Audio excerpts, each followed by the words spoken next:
अयोध्या नगरी की भांति ही अत्यंत सुखदायी, बिल्कुल वैसी ही सुखद अनुभूति हो रही है।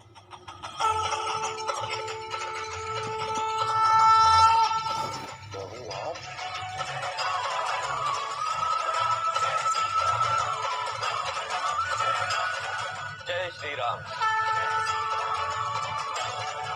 हनुमान, इतने दीर्घ काल तक तुम तपस्या में विलीन थे, अब जाते इतनी दूर आए हो मनुष्यों के मन, मुझे देख के प्रसन्नता हुई। प्रभु, आपका ये भक्त कभी भी अकेला नहीं था, क्योंकि आप और माता जानकी सदैव मेरे हृदय में वास करते हैं। आप ही मेरा संपूर्ण संसार है प्रभु। आप भली भांति जानते हैं कि यदि बात भक्ति की ना होती तो मैं यहाँ मनुष्यों के मध्य कभी नहीं आता, परंतु उस कन्या ने समस्त संसार के समक्ष ये घोषणा कर दी कि वो ब्रह्मांड की सबसे बड़ी भक्त है। सत्य कहूं हनुमान, तो वो केवल एक निमित्त था, तुम्हें यहाँ मैंने बुलाया।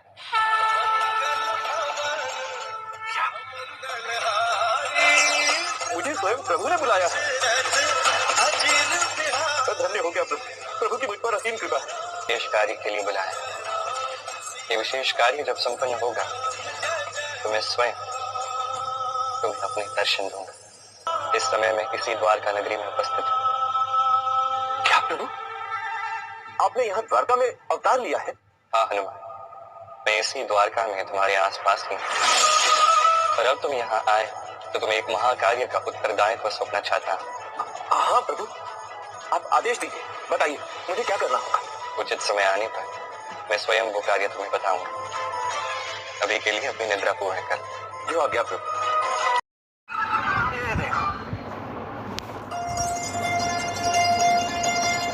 ये उत्तंड भी यहाँ सो रहा है। थककर सबके सब सो गए, किंतु मैं नहीं, मैं हार नहीं मानूंगा। चाहे कोई उस वानर को ढूंढ पाए ना पाए, किंतु मैं कान्हा के उस अतिथि को अवश्य ढूंढ निकालूंगा। अरे क्या बात है राव, आज भोर में मुझसे पूर्व उठ गए आप? मैं रात्रि भर सोया ही नहीं होगा ना, किंतु तुम्हें देखकर थोड़ा भान हो रहा है मुझे कि रात्रि भर कितनी गहन निद्रा का आनंद उठाया तुम। आनंद नहीं, आनंद की पराकाष्ठा से भी ऊपर कोई शब्द यदि हो तो उतना आनंदित रूप से निद्रा प्राप्त हुई है मुझे। हाँ ठीक है ठीक है। वैसे तुम्हारा वो जो विशिष्ट अतिथि है ना, उसका कहीं आता पता नहीं चल रहा है, कहीं नहीं मिल रहा है। वो रात्रि भर मेरे सैनिक और मैं मिलकर खोजते रहे हैं उसे। दिख रहा है क्या दशा कर दी है आपने सबकी, कितना परिश्रम करना है। अतरिंग जाके सबसे कह दीजिए कि जाके विश्राम कर ले, कुछ देख। अच्छा, ताकि एक बार पुनः तुम मेरे सम्मान को धूल में मिला सको। अरे द्वारकावासी क्या सोचेंगे, द्वारका की घटना से ही नहीं उभर पाया। कल मैंने स्वयं समस्त प्रजा से कहा कि उन्हें खाने के लिए स्वादिष्ट लड्डू मिलेंगे, और वो सारे लड्डू तुम्हारा वो अतिथि खा गया। वैसे बात तो है, आपकी प्रतिष्ठा पर प्रश्न चिन्ह तो लग गया है। अब द्वारका के महासेनापति हैं, आपको जो उचित लगे आप वो कीजिए। तो मैं अवश्य करूंगा, किंतु तुम ये बताओ कि इतनी भोर को तुम तैयार होकर चल कहाँ दी? अब इतनी आनंददायक निद्रा प्राप्त हुई है तो आनंददायक स्नान भी क्यों ना हो जाए। तो द्वारका के सबसे विशाल कुंड में स्नान करने जा रहा हूँ मैं। तुम्हें लेश मात्र भी अपने अतिथि की चिंता नहीं? मेरे दाऊ के होते हुए चिंता की कोई बात नहीं। राधा रानी, राधा रानी, क्या हुआ? तुम इतनी व्यथित क्यों हो? तो ये है देवी राधा। वो घी का बड़ा घड़ा मेरे हाथों से टूट गया। कोई बात नहीं, तुम ठीक तो हो? तुम्हें कोई पीड़ा तो नहीं हुई? मैं ठीक हूँ, पर इतना अधिक घी। तुम चिंता मत करो, अधिक सोचने की आवश्यकता नहीं, अपना ध्यान रखो। अति उत्तम, ये देवी जी तो अत्यंत दयालु प्रवृत्ति की प्रतीत होती है। स्वयं की हानि स्वीकार है, परंतु तब भी अपनी दासी के स्वास्थ्य की चिंता है। इतनी अच्छी है, दैवीय तेज है, परंतु एक बात समझ में नहीं आ रही। जो देवी जी इतनी दयालु है, इतने पवित्र मन की है, वो इस प्रकार की घोषणा कैसे कर सकती है? मैं ये समझाऊंगा तो समझ भी जाए, परंतु हनुमान तो मेरे समझाना बात है। पहले तुमने इनके हाथ के बड़े लड्डू खाए, इनका धन्यवाद तो करो। क्या सोचा था मैंने कि जब भी ये देवी जी दिखेंगे तो इनके चरणों में गिरकर इनका धन्यवाद करूंगा, इनका आशीष प्राप्त करूंगा। हाँ।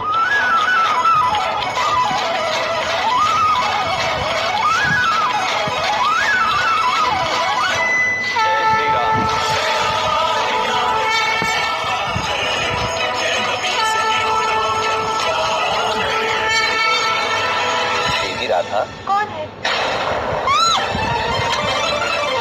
कौन है?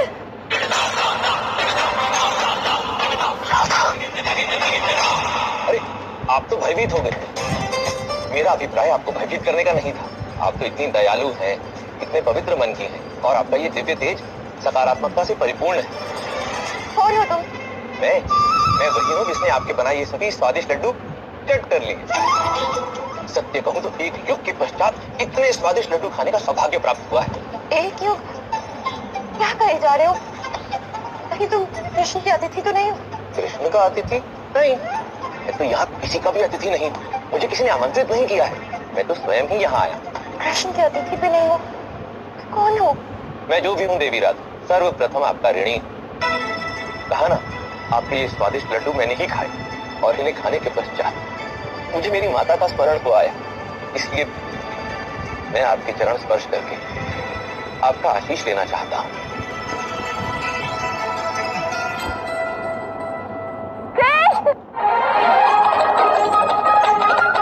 ये क्या? मैं तो देवी राधा के चरण स्पर्श कर रहा था। ये पुनः डर के भाग गई। द्वारका में का चरण स्पर्श की रीति समाप्त हो गई।